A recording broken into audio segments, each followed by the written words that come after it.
name is Evellyn. I'm from Brazil and I'm 22 years old. My name is very long. It's composed by my name, like I have two first names, as I could say, and two last names, which are from my mother's side and from my father's side, which is different than what is made here, which you only have your father's name and it comes first. In my country, it comes at the last part of your name. I came to China to study a master's in the subject of international law. My bachelor was in law, and when I was a teenager, I always wanted to pursue this anger in my heart to know more about the world and how everything works. And I don't know what better study than law. Law is in everything. Everything about our life is ruled by something, and from this we can know all the aspects of our life and how to have a better life. It leads me to study my law school. At the end, I felt that I need to go deeper in some studies in international field. For my bachelor, I study in my hometown, a university called Catholic University of Rondônia,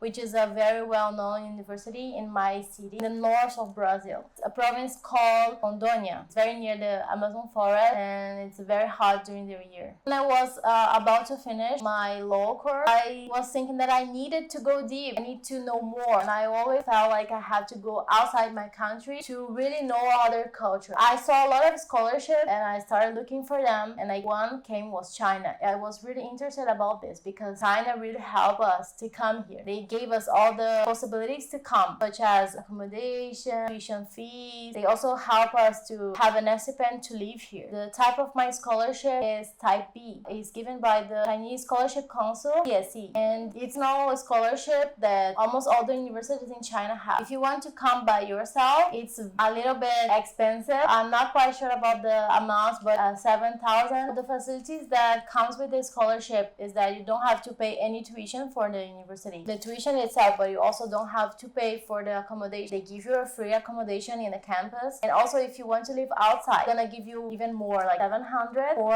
in my case, which is a master. If you are a PhD student or higher student, they give you more to live outside, to rent an apartment. But if you want to live in the university, you don't have to pay nothing for it, and they also give you a stipend monthly by this 3,000. Right now, the Brazilian currency is called real, and it's higher. It has the value is more than the Chinese one, the RMB. It would be like something like 2,500. To apply, it's easy, but you need to follow the steps. First of all, it took me a few months to prepare for this, such as you need to have a proficiency test. You are going to study or in Chinese or in English. It doesn't matter. You have to have the proficiency test. In my case, I have to do it in advance, and I started to prepare myself in October from the year before applying for it. I started organizing my documents on October 2022. I have everything prepared mostly in December of the same year, but I haven't graduated yet. I graduated only 2 weeks before coming to China. Even if you didn't graduate yet, you can still apply for the scholarship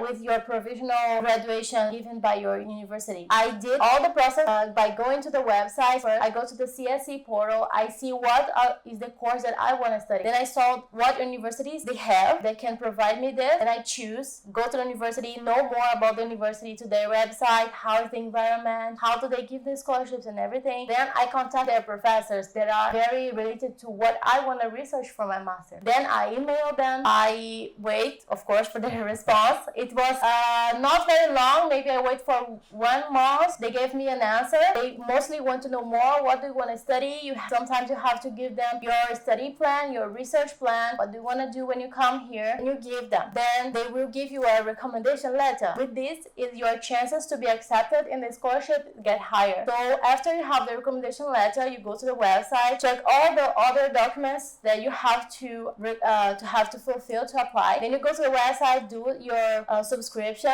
you do everything there, you upload your documents, you wait. You also have to apply at the same moment to the CSE portal. When you go to the university website, you're gonna see all the information, including the one that has the university code that gonna have to apply in the CSE portal. After you apply in both portals, you have to wait. So this way took mostly 2 months to 3 months because they have a lot of students, right? Each university is different, but in our case, I paid 400. Like this time to wait is time to they contact you by email to an interview. You're gonna have this portal. You're gonna see that your status change, and then they're gonna send you an email putting the date for the interview. Then you should prepare a PPT. You should prepare yourself to present a good way. So like you need to be clear and simple, but in a way they can understand what do you want and how you're gonna be a good student. That's the most important part. How did you show that one?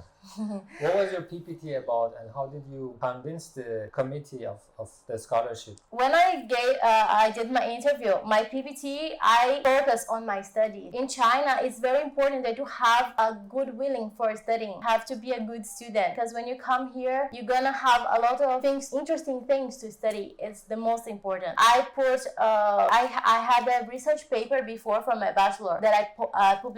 Then I put it there. I talked about this, and I talked how are my skills on researching, and they asked me some questions about my experience that are very important. That's why I always say for the bachelor is you need also experience. So I work in the court. I also work in the public defense of my country, so I know a lot about the judiciary system, and we discussed some about this in the interview. What were the questions they asked you? They asked me what cases I worked with the judges, and I gave them some examples that I worked with some international cases, some international companies, and also they asked me some inner questions about my experience in the public defense. Did you apply anywhere else? When I was applying, I applied to 5 universities at the same time. But the first step that I really recommend is to emailing the professors. Of course, for the master, you can apply without a recommendation letter. It's totally fine. But if you have a recommendation letter from your professor, it means that he's already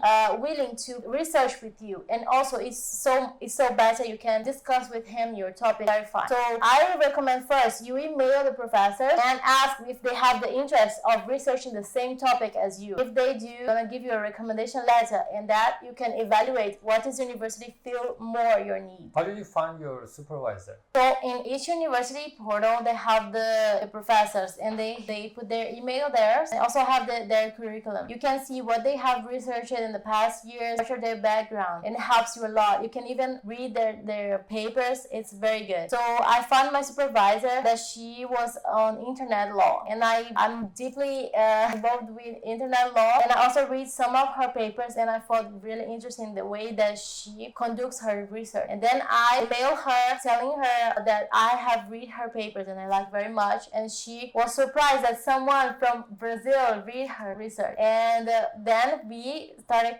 talking on email, and then she gave me a recommendation letter. You speak Portuguese, and your mother tongue, native language is Portuguese. Where did you learn English, and what English proficiency did you need for the application? My native language is Portuguese, Brazilian Portuguese. I like to emphasize that. They have some difference from Portuguese from Portugal. Brazilian ones that are watching will understand this. Also, how did I learn English? In my country, we don't mostly speak English.